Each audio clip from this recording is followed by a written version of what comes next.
Let's take a look at our homework assignment. Let's start with number 6. Let's take out a greatest common factor in this one. And I'm thinking that's going to be 4k cubed. So let's see what this looks like.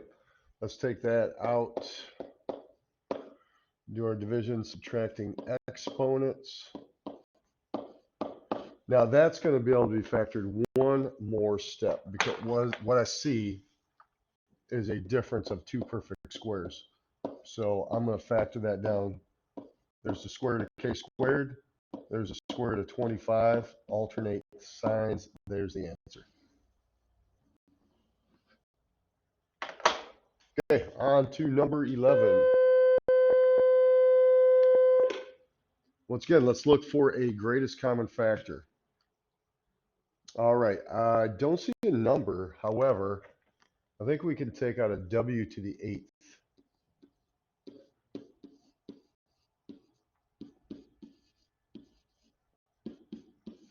Okay, everybody? So that'd be the first step. So that w8th is one of our factors. Next, we need to try to factor this trinomial. I am going to use the slide divide method. So let's keep the w to the 8th.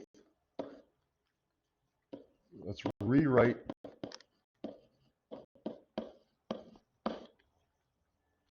the trinomial. Now the next part is to factor the trinomial. So keep that w to the 8th out there. All right, come up with a w and w. Now, I need to come up with 2 numbers that multiply to give me 60, add together to give me negative 19. So I'm going to use 2 negatives. 15 times 4 is 60, so 15 and 4 added up is 19. That will work. Now let's not forget to divide by what you slide, which is a 10. Okay. Got a little bit more to do. Now I'm kind of running out of room, so I'm going to continue it right here.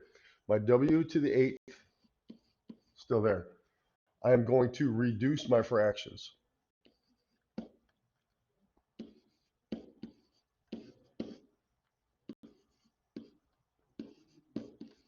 And then finally, move these up. I'll be in factored form. Here's the final answer. A lot to do in this one.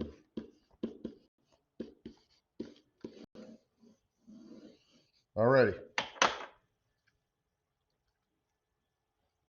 Number 13. Okay, how you doing with your formula on cubes? I'm going to rewrite this.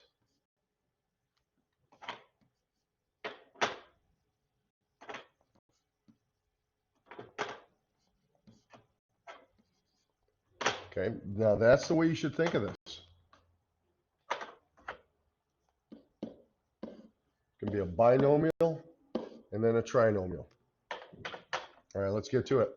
So this will be x like that. I'm going to square that x, square that 4.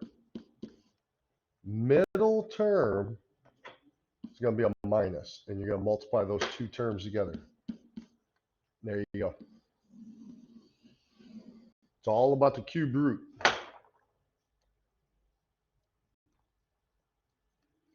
$15 is just like it. Okay, just like it.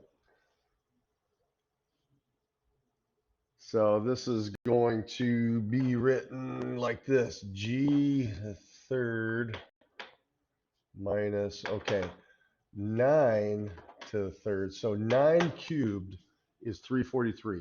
9 times 9 is 81. 81 times 9 is 343.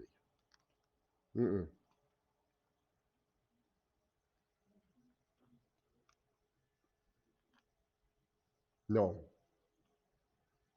that's wrong. We got to figure this out. Cube root of 343. One.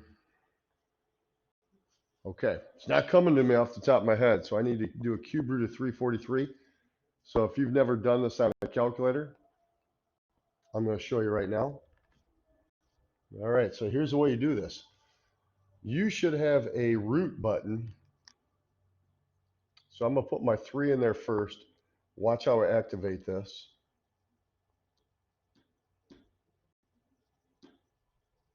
Seven. Okay, this just wasn't coming to me. It's 7.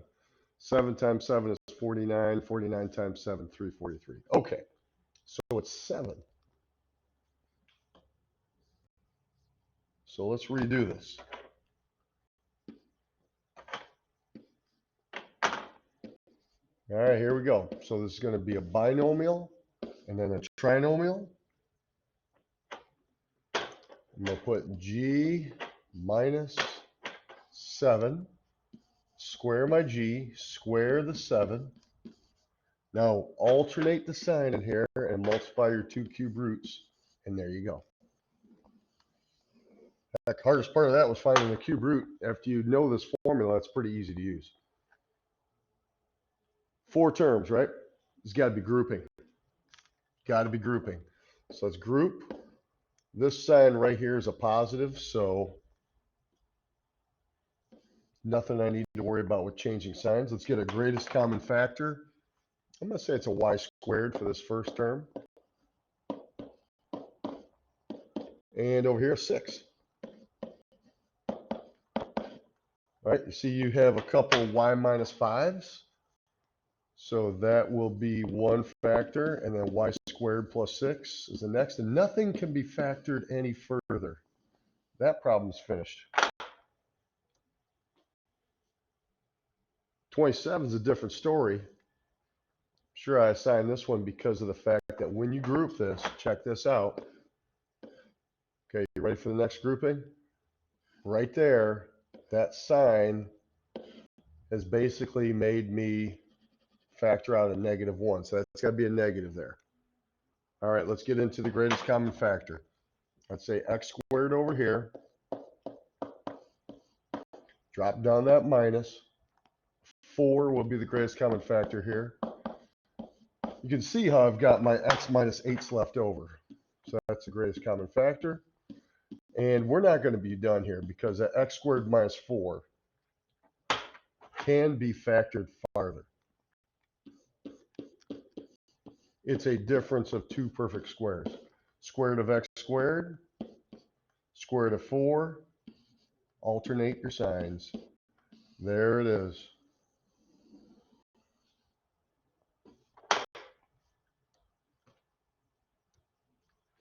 Okay, a couple more. Is there a greatest common factor in 31? The answer is no. But it looks like it's a difference of 2 perfect squares. Square root of 49, square root of k to the 4th, right? It's k squared. Square root of 9, alternate your signs any way you want. There's your answer. So even though it's a higher degree polynomial, that was a difference of 2 perfect squares. 33. You know what I want you to do in this one? Think of that as an exponent of 2. So it's kind of like factoring a regular trinomial. C to the 4th. Let's make it c squared and c squared. They would multiply to give you c to the 4th, won't they? How about this? Give me 2 numbers that multiply to give you 20, add together to give you 9. I'm thinking 5 times 4.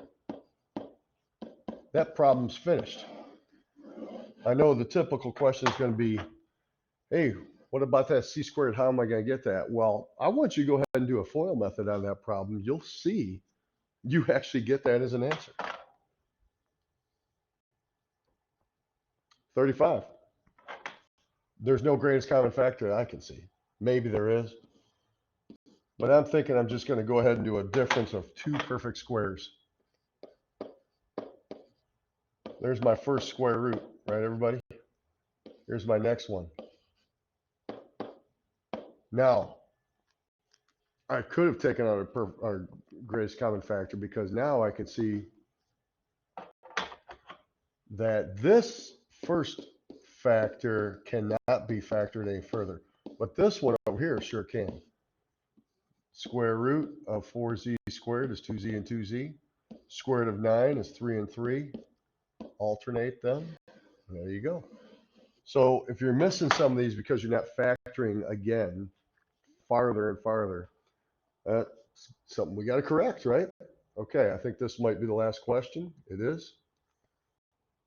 So, do you see greatest common factor? I do. I mean, I could definitely divide everything by a 3.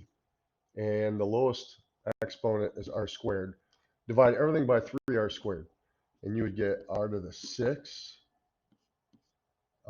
r to the third, minus 20. I think that trinomial can get factored a little bit more. All right, let's think about this. So what's the square root of r to the 6th? R3 times R3, right? Add up those 3's. Okay, everybody. Two numbers that multiply to give you negative 20, add to give you positive 1. I'm thinking 5 times 4. That's done.